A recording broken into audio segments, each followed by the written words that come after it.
नमस्कार दोस्तों, इस वीडियो में आपका स्वागत है। तो इस वीडियो में आपको सीएसआर नेट एग्जामिनेशन के बारे में बताऊंगा, कैसे पढ़ना चाहिए, क्या एग्जाम पैटर्न है, कौन कौन सा बुक पढ़ना चाहिए, बुक को कैसे पढ़ना चाहिए, टाइम टेबल क्या है और कैसे कैसे क्या क्या चीज़ करना चाहिए टाइम टेबल के अनुसार। ईच एंड एवरी चीज़ आपको बताऊंगा। तो इस एग्जाम को एक फैला के रखा है सब स्टूडेंट की, बहुत टफ एग्जाम है, ये एग्जाम क्लियर नहीं हो सकता है, बहुत पढ़ना पड़ता है, बहुत हार्ड वर्क करना पड़ता है। बहुत सारे ब्लॉग में लिखा हुआ, कोरा में जाकर मैं भी पढ़ा हूँ कि लिखा है बहुत हार्ड वर्क करना पड़ेगा, बहुत कोई शॉर्टकट नहीं है, ऐसा बोला है बहुत जगह। ठीक है, शॉर्टकट नहीं है, मैं भी पता हूँ, लेकिन भाई 1000 पेज का बुक होता है, एक अल्बर्ट कागज हो, सब कुछ नहीं पढ़ना पड़ता है भाई। और बुक पढ़ने का एक टेक्निक होता है जो कोई भी स्टूडेंट नहीं बताता है, बोल देता है अल्बर्ट से जाके से पढ़ लो कि सेल बायोलॉजी, ऐसे नहीं होता है। तो मैं आपको ईच एंड एवरी टॉपिक बताऊंगा। अगर आपको कुछ भी नहीं पता, आपको बेसिक्स भी नहीं पता, तो मैं ईच एंड एवरी टॉपिक आपको बताऊंगा कैसे पढ़ना है, क्या करना है, कहाँ से कैसे आपको इजी हो जाएगा। कोई भी स्टडी को मटेरियल, मतलब मटेरियल भी आपको प्रोवाइड कर दूंगा। यूट्यूब में सोर्स है बहुत सारा, बहुत सारे स्टूडेंट को नहीं पता है, फ्री मटेरियल है जो आपको प्रोवाइड कर दूंगा। कैसे बुक डाउनलोड करना है फ्री में, वो भी बता दूंगा। तो इस वीडियो को फुल देखिएगा, एकदम अच्छा से देखिएगा, ईच एंड एवरी चीज बताऊंगा। बहुत सारे टॉपर भी नहीं बताता है। अगर आपको नहीं पता कि जेएनयू में बहुत सारे टॉपर है, मैं बात की भी किया हूँ, सौरभ चक्रवर्ती 13 रैंक किया था, बायोटेक का डिपार्टमेंट 2 रैंक किया है, 30 आपका बायोटेक डिपार्टमेंट है। लखनऊ यूनिवर्सिटी में एक लड़का इस साल 19 रैंक किया, उसके साथ भी बात किया हूँ, बहुत सारे स्टूडेंट के बात किया हूँ। मैं खुद सीएसआर नेट जीआरएफ क्वालिफाइड हूँ, इसलिए मैं आपको बता सकता हूँ, फर्स्ट सेमिस्टर में क्वालिफाई हूँ, तो वो बता दूंगा, कोई टफ चीज़ नहीं है, आपको बता दूंगा। अगर आपको कुछ बेसिक्स नॉलेज भी नहीं पता है तो ये एग्जाम आराम से क्वालिफाई कर सकते हैं। तो पहला टॉपिक जो आपको एकदम मेंटल बैरियर आपको जो ब्रेक करना है, जो तोड़ना है, कि ये एग्जाम टफ नहीं है, आप क्लियर कर सकते हैं। मेंटल बैरियर तोड़ दीजिएगा, बहुत टफ है, हमसे नहीं हो पाएगा, क्योंकि हो सकता है आप 2-3 बार दिए, आपका इंट्रेंस नहीं क्लियर हुआ, हो सकता है आप एमएससी का स्टूडेंट है, आप प्रिपेयर करना चाहते हैं, लेकिन इतना कुछ देख के आपको भी डर लग रहा है कि कैसे पढ़ें, बहुत कुछ नॉलेज चाहिए इस एग्जाम को क्लियर करने के लिए। तो ऐसा कुछ बात नहीं, 13 डिसिप्लिन रहता है, 8 डिसिप्लिन भी कर लीजिएगा तो कोई दिक्कत है। डिसिप्लिन मतलब सब्जेक्ट, सेल बायोलॉजी, बायोकेमिस्ट्री, अगर 8 भी कर लेते हैं तो आपका हो जाएगा एग्जाम क्लियर। तो पहला तो आपको जो ब्रेक करना है वो मेंटल बैरियर। अब देखिए, उसके बाद जो आपको ध्यान में रखना है कि कोई भी एंट्रेंस एग्जाम को क्वालिफाई करने के लिए आपको इस एग्जाम का सिलेबस या पैटर्न आपको बहुत अच्छा से तरीके से जानना चाहिए। अब पैटर्न कैसा होता है, देखिए 3 पार्ट होता है, part 1, part A, part B, part C. Part A में आपका रीजनिंग, मैथमेटिक्स और 10 का क्वेश्चन आता है कि आपका बहुत सारे नॉर्मल बेसिक क्वेश्चन आता है, जो अगर आपको कुछ करके नहीं जाइएगा तो 4-5 क्वेश्चन तो आराम से आप अटेंड कर दीजिएगा। अगर अच्छे से प्रिपेयर कीजिएगा तो 10 तो आप अटेंड कर ही दीजिएगा। वहाँ पर 20 क्वेश्चन आता है पार्ट ए में, 15 करना पड़ता है। इस क्वेश्चन 2 मार्क्स, 15 इंटू 2 30 मार्क्स आपका पार्ट ए में रहेगा। पार्ट बी में आपका 50 क्वेश्चन आता है, 35 करना पड़ता है। ईच क्वेश्चन 2 मार्क्स, 35 इंटू 2 70, मतलब 100 नंबर हो गया पार्ट बी को लेके, पार्ट ए को लेके। आप होता है सबसे इंपॉर्टेंट पार्ट होता है पार्ट सी, जहां पर आपका 75 क्वेश्चन आता है, आपको वहां से 25 करना पड़ता है। ईच क्वेश्चन 4 मार्क्स होता है, एंड 4 इंटू 25 100 मार्क्स, मतलब टोटल 200 मार्क्स का एग्जाम होगा। अगर आप 120 भी कर लेते हैं, उसके ऊपर जाते हैं, तो आप जनरल कैटेगरी में बिलोंग करते हैं तो आपका सीएसआर नेट विद जीआरएफ हो जाएगा। उसके नीचे होगा तो आपका एलएस हो सकता है। ठीक है, अब बात हुआ कि सिलेबस पैटर्न तो आप देख लिए। देखिए, पार्ट ए को आप प्रिपरेशन करना चाहिए, बहुत सारे बायोलॉजी का स्टूडेंट छोड़ देता है, लेकिन आप कर लीजिए, 10 क्वेश्चन अटेंड करिएगा, 10 इंटू 2 20 नंबर आपको वहां से मिल जाएगा, क्या दिक्कत है। पार्ट बी में ऐसा होता है क्वेश्चन कि अगर आपको पता है तो आप सॉल्व कर पाइएगा, अगर नहीं पता है तो छोड़ दीजिए, और ओवर कॉन्फिडेंस दिखा के आप अटेंड करने जाएगा तो नेगेटिव मार्किंग हो जाएगा। आपको पता है कि ईच एंड एवरी सेक्शन में आपका नेगेटिव मार्किंग है। तो एग्जाम पैटर्न को अच्छे से समझ लिए। पार्ट सी में देखिए, पार्ट सी सबसे बड़ा इंपॉर्टेंट है, जहां पर ज्यादा स्टूडेंट अगर क्वालिफाई नहीं कर पाता है, तो यही मेन रीजन है कि पार्ट सी अच्छे से नहीं कर पाता है। तो मैं आपको बताऊंगा पार्ट सी कैसे प्रिपरेशन करना है, लेकिन आपको एग्जाम पैटर्न आप देख लीजिए पहले से अच्छे से। ठीक है, उसके बाद है आपको जो आपको अच्छे से रखना पड़ेगा। देखिए, उसके बाद सिलेबस, आपको सिलेबस सबको पता होगा, सबके पास है, आप डाउनलोड करके रख दीजिए, मोबाइल में पीडीएफ है तो वहां से देख लीजिए। आपको पता होगा 13 डिसिप्लिन है सीएसआर नेट में। सर 13 डिसिप्लिन, आपको ईच एंड एवरी डिसिप्लिन नहीं करना है, आपको सब डिसिप्लिन करने का जरूरत भी नहीं है। आपको देखिए 8 डिसिप्लिन भी कर रहे थे ना, 8 डिसिप्लिन, डिसिप्लिन मतलब क्या होता है, देखिए सेल बायोलॉजी हो गया जैसे एक डिसिप्लिन, बायोकेमिस्ट्री हो गया, माइक्रोबायोलॉजी हो गया, ऐसे करके बहुत सारे डिसिप्लिन है। तो टोटल 8 डिसिप्लिन भी कर देते तो आपका एग्जाम क्वालिफाई आराम से हो जाएगा विद अच्छा रैंक के साथ। ठीक है, अब बात हुआ गया कि कहाँ से ज्यादा क्वेश्चन पूछता है, क्या क्या टॉपिक हमको करना ही चाहिए। देखिए, अगर बात करें सीएसआर नेट का, तो आपको इकोलॉजी पढ़ना पड़ेगा, आपको सेल बायोलॉजी पढ़ना पड़ेगा, आपको माइक्रोबायोलॉजी पढ़ना पड़ेगा। ये सब बेसिक, ये बेसिक सब्जेक्ट पहले कवर कर लीजिए, क्योंकि ये अगर नहीं कवर कीजिएगा तो आपका जो plant physiology, animal physiology, developmental biology, ये सब पढ़ने में बहुत ही दिक्कत होगा, क्योंकि यहाँ से ईच एंड एवरी टॉपिक इससे रिलेटेड है। बायोकेमिस्ट्री नहीं पता होगा तो आपको सेल बायोलॉजी नहीं पता चलेगा, सेल बायोलॉजी नहीं पता होगा तो आपको डेवलपमेंटल बायोलॉजी पता नहीं चलेगा, कैसे पढ़ना पड़ता है। तो पहले आप बायोकेमिस्ट्री, मॉलिक्यूलर बायोलॉजी, आपका सेल बायोलॉजी, ये सब टॉपिक पहले कवर कीजिए। फंडामेंटल्स है बायोलॉजी का, लाइफ साइंस का, आपको ये चीज़ कोई नहीं बताएगा, आपको बोल देगा कि यहाँ से पढ़ लो, यहाँ से वो पढ़ लो, एल्बर्ट से ये पढ़ लो, ऑर्सन से पढ़ लो। ऐसे नहीं होता दोस्तों, ये बोलने से नहीं होता है, आपको थोड़ा बोलना पड़ेगा, क्योंकि बहुत सारे स्टूडेंट को ये नहीं पता चलता है कि मतलब कहाँ से शुरू करें, पढ़े कैसे। बुक पढ़ने का भी एक नॉलेज होता है। देखिए, कोई भी बुक पढ़िएगा, आपको बोल दिया कि एल्बर्ट से सेल बायोलॉजी पढ़ लीजिए, एल्बर्ट खोलिए, आप पहले से शुरू कर दिए चैप्टर कि ये पहला लाइन है, ईच एंड एवरी लाइन शुरू करें पढ़ना, ऐसे पढ़ाई नहीं होता है। आपको जो सिलेबस देखना है, सिलेबस से सिलेबस में देख के देखना ये टॉपिक हमको पढ़ना है तो पहले समरी जाके पढ़िए, समरी पढ़ने के बाद आप पहले पढ़ना शुरू कीजिए। ऐसा नहीं कि ईच एंड एवरी लाइन पढ़ना है, इतना बड़ा 1000 पेज का बुक होता है, आपको 1000 पेज नहीं पढ़ना, वहाँ से 200-300 पेज पढ़ना पड़ता है जो बहुत इंपॉर्टेंट होता है। उसके बाद जो आपको करना पड़ेगा, देखिए वो तो होगी एग्जाम पैटर्न, ठीक है। आपको क्वेश्चन पेपर जितना भी है 5th ईयर का क्वेश्चन, मतलब 5 ईयर तक क्वेश्चन आप डाउनलोड कर लीजिए, आपके पास जुगाड़ कर लीजिए, जो भी करना है रख लीजिए, अपने पास रखना चाहिए। ये 5 ईयर का क्वेश्चन में आपको 10 मिल जाए, क्योंकि ईच 1 ईयर में 2 CSI नेट एग्जाम होता है, तो 10 क्वेश्चन पेपर आपको सॉल्व करना है अच्छे से बैठ के, और ईच एंड एवरी डे आपको करना है, अच्छे से सॉल्व करना है, एक बार नहीं 2-3 बार कर लीजिए CSI नेट का 5th ईयर का क्वेश्चन पेपर, मतलब अच्छे से कर लीजिए, 2 क्वेश्चन होगा, ठीक है। उसको करने के बाद आपको एक नॉलेज आएगा कि यहाँ से ज़्यादा क्वेश्चन पूछता है, यहाँ से ये पढ़ता है, आपको ये भी पता चल जाएगा कि कौन कौन सा डिसिप्लिन आपको फॉलो करना चाहिए, क्योंकि आपके पास हो सकता है कोई वीक पोर्शन होगा, कोई स्ट्रॉन्ग पोर्शन होगा, तो वीक पोर्शन को आपको थोड़ा ज़्यादा टाइम देना पड़ेगा। अब अगर चाहते हैं जो वहाँ से ज़्यादा अगर क्वेश्चन आ रहा है तो उस वीक पोर्शन को आपको टाइम देना पड़ेगा। अगर आपका इजी पोर्शन है जहाँ समझ आता है तो वो आप थोड़ा ज़्यादा टाइम दीजिए और अच्छे से रिवाइज कर लीजिए उसको, ठीक है। अब बात होगी आपका सिलेबस पता चल गया आपका कैसे पढ़ना है, अब बुक कौन सा पढ़ना चाहिए। तो मैं डिस्क्रिप्शन में आपको ईच एंड एवरी बुक बता दूंगा। जैसे आपका सेल बायोलॉजी के लिए एल्बर्ट्स पढ़ना है, लॉडिस पढ़ना है, ठीक है। उसके बाद आपका बायोकेमिस्ट्री के लिए लिंजर पढ़ना है आपको। उसके बाद होगी जेनेटिक्स कहाँ से पढ़ना है, जेनेटिक्स आप स्नूसनेट का बुक पढ़ सकते हैं, आप बेंजामिन पियर्स का बुक पढ़ सकते हैं, इकोलॉजी के लिए ओडम का बुक्स पढ़ सकते हैं, आपको रिकमेंडेड डीएनए टेक्नोलॉजी का टी ए ब्राउन का बुक पढ़ सकते हैं आप लोग, और जितना भी सब्जेक्ट वाटसन के लिए मॉलिक्यूलर बायोलॉजी, इम्यूनोलॉजी के लिए कुवे बुक पढ़ सकते हैं। तो अब मैं ईच एंड एवरी बुक का नाम उसके साथ मैं डिस्क्रिप्शन में दे दूंगा, आप जाकर देख सकते हैं। और ये बुक फ्री में पीडीएफ कहाँ से डाउनलोड कीजिएगा उसका भी एक डिस्क्रिप्शन में वीडियो दे दूंगा, लिंक दे दूंगा, वो वीडियो को देख लीजिएगा, आप डाउनलोड करिए, आपको फ्री में वीडियो सब पीडीएफ जो है आपको मिल जाएगा, ठीक है। आपको ये मटेरियल हो गया, जो आपको जितना भी चीज़ था आपको पता चल गया, बुक पता चल गया, सिलेबस पता किया, एग्जाम पैटर्न पता चल गया। अब आपको बात है कि देखिए सबसे इंपॉर्टेंट मेजर, एकदम अच्छे से सुनिए इस बात को, ज़्यादातर स्टूडेंट अगर क्वालिफाई नहीं कर पाता है, पार्ट सी में स्कोर नहीं कर पाता है, तो यही रीज़न है जिसके लिए ज़्यादातर स्टूडेंट क्वालिफाई नहीं कर पाता है, अच्छा मार्क्स नहीं पा पाता है। तो वो है आपका बायोलॉजिकल टूल एंड टेक्निक्स। बहुत सारे एमएससी जहाँ से आप पढ़िए, स्टेट यूनिवर्सिटी से, कॉलेज से पढ़ के आए हैं, आपको बायोलॉजिकल टेक्निक्स के बारे में इतना हो सकता नहीं पता है, और यही मेन रीजन होता है। आपको बहुत सारे टॉपर बोलेगा, इंटरव्यू में बोलेगा कि ये 13 डिसिप्लिन के जो है वो नहीं पढ़ना चाहिए, बायोटेक्निक इतना पढ़ने का जरूरत नहीं, इतना क्वेश्चन भी नहीं आता। लेकिन आपके यही फंडामेंटल होता है। पार्ट सी में ईच एंड एवरी क्वेश्चन में आपको इतना बड़ा स्टोरी देगा, बड़का बड़का स्टोरी, और स्टोरी में आपको पूरा बायोलॉजिकल टेक्निक्स के बारे में बताएगा कि सैंपल ले लिया, उसको सेंट्रीफ्यूज कर दिया, सेंट्रीफ्यूज करने के बाद उसको पैलेट डाउन कर दिया, उसको लिया, फिर रिसस्पेंडेड किया, फिर इसके बाद तो अब बोलिए आपका साइटोप्लाज्मिक प्रोटीन कहाँ रहेगा, आपका प्लाज्मा मेम्ब्रेन प्रोटीन कहाँ रहेगा। ऐसे करके क्वेश्चन पूछेगा, इतना बड़ा कुछ नहीं रहता, एकदम कुछ नहीं रहता। आप सोचिएगा बहुत कुछ रहता है, कुछ नहीं रहता। आपको अगर टेक्निक पता है, एक दो चीज आपको वहां से क्वेश्चन से उठाना है और उसको सोच के आपको आंसर करना है, बस और कुछ नहीं।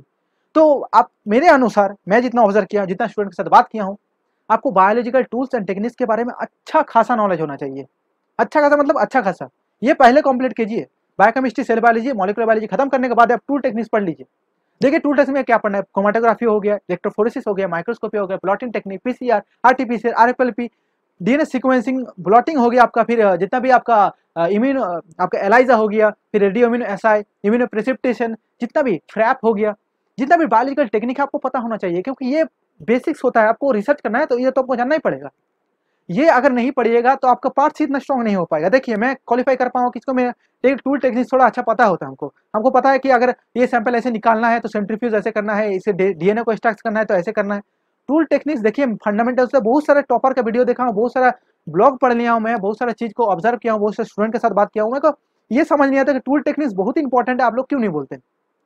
टूल टेक्निक्स आपको बहुत इंपॉर्टेंट कैसे करना है ये भी बता दे रहा हूँ, क्योंकि अब अगर आप direct book Wilson and walker का बुक पढ़िएगा ना, आपको कुछ नहीं पता चलेगा, आप छोड़ दीजिएगा, डर के मारे छोड़ दीजिएगा कि छोड़ दीजिए मेरे से सीएसआई नेट तो नहीं होने वाला है, तब हार मान जाएगी। ऐसा कोई बात नहीं, मैं आपको बता रहा हूँ करेक्ट एकदम एग्जैक्ट टेक्निक बता रहा हूँ कैसे फॉलो करना चाहिए। देखिए विल्सन एंड वॉकर पहले मत पढ़िएगा, पार्थफाइंडर का एक बुक आता है टूल्स एंड टेक्निक के ऊपर, मॉलिक्यूलर बायोलॉजी, बायोफिजिक्स और पार्थफाइंडर बुक, ये जाके खरीद लीजिए, ये रखिए अपने पास। इसके पहले क्या करना है, अगर आपको क्रोमेटोग्राफी पढ़ना है, देखिए क्रोमेटोग्राफी का बहुत सारा टाइप होता है, गैस क्रोमेटोग्राफी होता है, आपका affinity chromatography, gel filtration chromatography होता है, बहुत सारा क्रोमेटोग्राफी होता है। तो उसको पहले यूट्यूब में जाइए, मैं आपको वीडियो दिखाऊंगा इसके बाद कि कैसे आपको पढ़ना है। तो यूट्यूब में जाके आप सर्च कीजिए, एनिमेटेड वीडियो देखिएगा, एनिमेटेड वीडियो देखने के बाद जो आपको नॉलेज मिलेगा वो ज़्यादा इफेक्टिव होगा। उसके बाद आप स्विच कीजिएगा पार्थफाइंडर का बुक में, जहाँ पर आपको सब नॉलेज मिल जाएगा। उसके बाद विल्सन एंड वॉकर पढ़िएगा अगर आपको पास टाइम है तो। यहाँ से आपका टूल्स एंड टेक्निक आपको अच्छे से आएगा। हो सकता है सीएसआई नेट में बहुत क्वेश्चन नहीं पूछता है, लेकिन अगर आपको ये फंडामेंटल स्ट्रॉन्ग हो गया ना, तो पार्ट सी में आपको ज़्यादा सोचने का जरूरत नहीं है, आराम से सॉल्व कर दीजिएगा। पार्ट सी में आपको 80 एटलीस्ट 100 में 80 से 90 तो स्कोर करना ही पड़ेगा आपको। अगर जनरल कैटेगरी में बिलोंग करते हैं, अगर आपको 120 मार्क्स चाहिए तो ये तो आपको 80 मार्क्स स्कोर करना ही पड़ेगा पार्ट सी में। अब पार्ट सी में नंबर स्कोर करने के लिए आपका tools and technique is very important, very and must important. मैं बता रहा हूँ आपको, ये अगर नहीं करिएगा तो नहीं हो सकता। और जो स्टूडेंट बोलता है नहीं पढ़ने की जरूरत है, वो पहले से उसको पता है, उसको पूछ लीजिएगा क्रोमेटोग्राफी क्या होता है बोल देगा, इलेक्ट्रोफोरेसिस क्या होता है बोल देगा, माइक्रोस्कोपी क्या होता है बोलेगा, उसको इलेक्ट्रॉन माइक्रोस्कोप पढ़िया, बोलो हाँ पढ़ा है, scanning electron microscope, atomic scanning electron microscope, phase contrast microscope, fluorescence microscopy, सब उसको पता है, क्रोमेटोग्राफी पता है, 2D इलेक्ट्रोफोरेसिस पता है, सब पता है उसको। तो वो इसलिए बोलता है कि ठीक है, उसको पता है तो बोलता है नहीं कोई दिक्कत नहीं है। लेकिन ये बहुत इंपॉर्टेंट है, आपको पढ़ना पड़ेगा। तो चलिए स्क्रीन में दिखाते हैं कैसे फॉलो करना चाहिए, है कि माइक्रोस्कोपी कैसे काम करता है, या एलाइजा कैसे काम करता है, या आपको जानना है पीसीआर कैसे काम करता है। सपोज आपको पीसीआर बहुत इंपॉर्टेंट टेक्निक है, ज़्यादातर सीएसआर में या कोई भी पार्ट सी जो पोर्सन है वहाँ पर बहुत सारा क्वेश्चन पीसीआर से आ जाता है। तो आपको सिंपली क्या करना है, आपको सिंपल वीडियो लेक्चर नहीं देखना है, आपको यहाँ पर आके लिखना है पीसीआर एनिमेटेड वीडियो। ऐसे लिख के अब सर्च करिएगा ना, तो आपके पास बहुत सारा एनिमेटेड वीडियो आ जाएगा।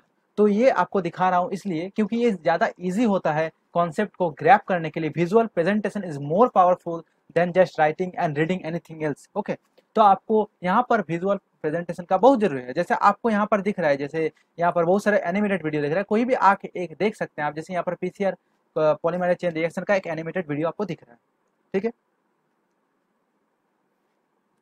तो यहाँ पर देखिए पहले लिखा है पॉलीमरेज चेन रिएक्शंस, आपको उस टेक्निक के बारे में थोड़ा बताएगा।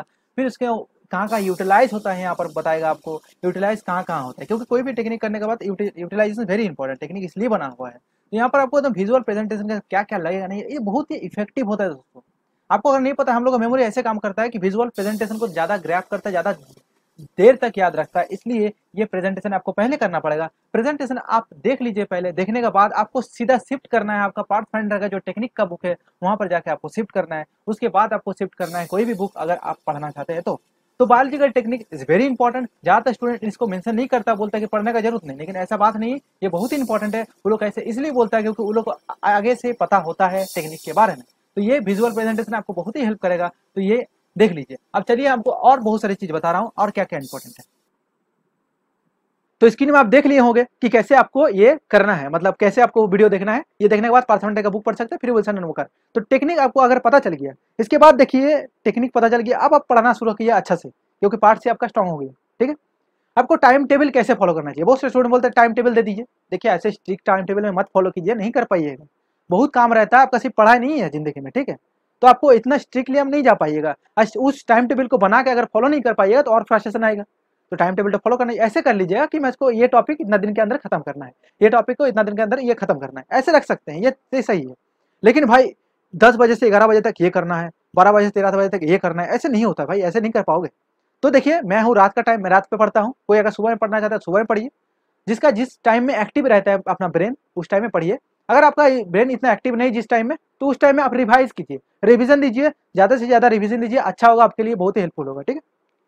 उसके बाद जो है दोस्तों कि स्टैंडर्ड बुक कैसे पढ़ना चाहिए, कि आपको एल्बर्ट दे दिया, लॉडिस दे दिया, आपके पास बहुत सारे बुक आ गए।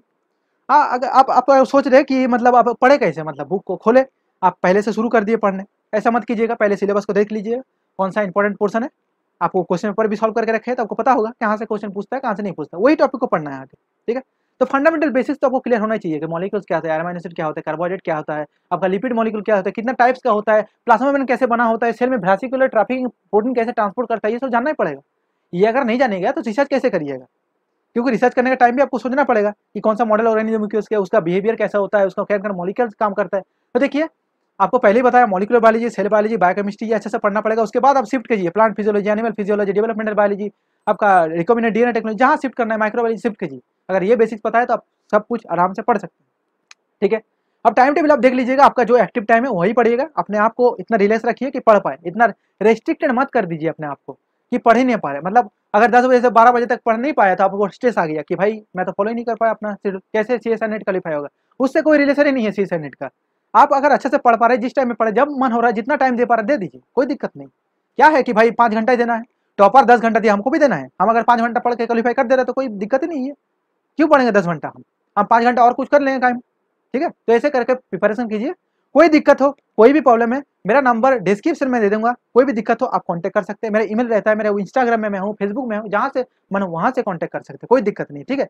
तो ये सब फंडामेंटल रूल्स को आप अच्छे से रखिए और ऐसे आपको पढ़ना चाहिए। और डिस्क्रिप्शन में जितना भी बुक क्या बुक पढ़ना चाहिए नहीं पढ़ना चाहिए देना।